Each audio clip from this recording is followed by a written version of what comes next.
Salut, c'est Antoine de Rebelle Capitaliste. J'espère que vous allez bien. Je voulais vous parler du pétrole aujourd'hui, puisque vous savez que je vous avais dit que il me semblait qu'avec l'utilisation de réserves stratégiques décidée par Biden, l'administration Biden récemment, nous allions osciller sur le WTI à 100 dollars et que nous allions osciller autour des 110 sur le Brent. Et c'est exactement ce qui se passe.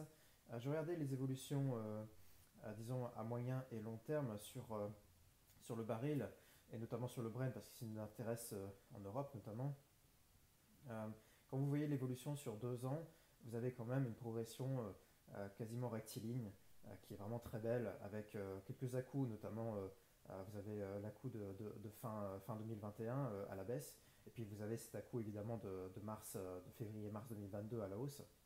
Le final, l'un dans l'autre, on se retrouve sur une belle droite de progression qui nous amène sur les 130 dollars au baril Brent, comment dire, à l'été 2022, ce que j'avais déjà dit. Et donc je maintiens cette prédiction. Je pense que nous serons de nouveau en train de tutoyer les sommets atteints en mars, notamment début mars de cette année, suite à l'invasion russe, notamment le 7 mars. On était quasiment allé toucher les 130. Et je pense qu'on va aller de nouveau dans cette zone cet été. Donc je dirais entre juin et septembre. Difficile de dire plus, de donner plus de précision en fait sur le timing. Peut-être plus vers le milieu de l'été, puisque les gens vont recommencer à prendre leur voiture, à se déplacer, etc. Et puis, comme vous le savez, il y a eu tout un tas d'aides publiques pour maintenir les cours, les cours du prix pardon, à la pompe, diesel, essence, etc., pour que le consommateur souffre moins. Et donc, évidemment, ces aides artificielles ont baissé artificiellement le prix et donc ont maintenu artificiellement la demande. Et donc, je ne vois pas pourquoi les gens ne prendraient pas encore autant leur voiture cet été qu'ils ne le faisaient avant grâce à ces aides, d'autant que ces aides vont se terminer, on s'en doute, dans les mois qui viennent. Donc il est fort probable que les gens se disent, allez, on va en profiter une dernière fois, on va prendre notre voiture, on n'est toujours pas à 2 euros à la pompe, donc tout va bien, on peut vivre comme avant, etc. etc. Voilà, donc je pense qu'il va y avoir quand même une recrudescence, comme chaque été, de l'utilisation de la voiture, de la bagnole. Et c'est ce qui me fait penser qu'on va retutoyer les records du baril, les récents records du baril, dès cet été. Voilà. Quand vous regardez Total, par exemple, Total, franchement, elle n'est pas du tout à sa place aujourd'hui, hein. Au niveau du prix, on est à 47 euros. Total, ça vaut évidemment 50 euros minimum.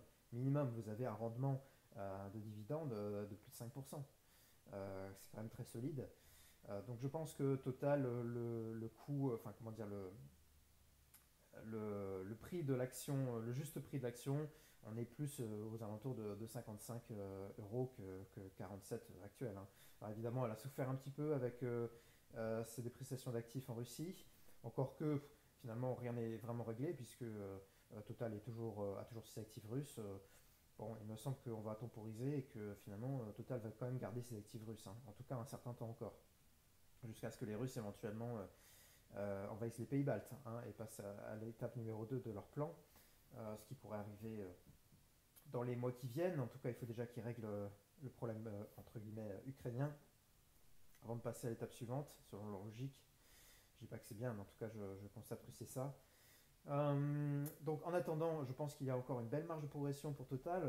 47, pour moi, c'est pas à sa place avec ce rendement en plus sur les actions de 5%. Franchement, vous avez une belle action internationale qui a ses coûts de production en devise faible et qui ensuite tarifie en devise forte, qui est portée par le prix du baril qui, comme je vous disais, cet été devrait être aux alentours de 130 au niveau du Brent.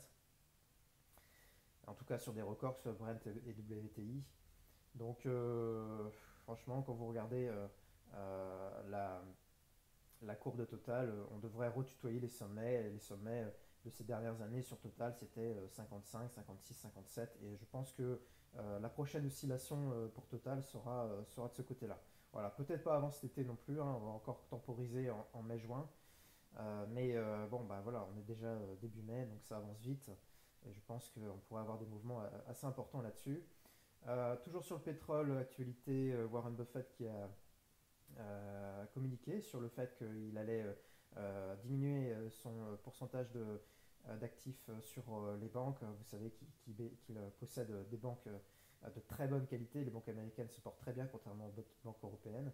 Wells Fargo, JP Morgan, Goldman Sachs. Mais bon, malheureusement, ces banques qui ont de très bons fondamentaux, qui ont de très bons, notamment très bonnes réserves prudentielles, qui sont inférieures à 10% de leurs actifs totaux, eh bien ces banques, malheureusement, souffrent du fait que l'économie américaine se porte mal et on risque d'avoir une certaine stagnation au niveau du crédit, voire une diminution au niveau du crédit. Donc forcément les banques faisant de l'argent sur les crédits, eh bien elles stagnent un petit peu.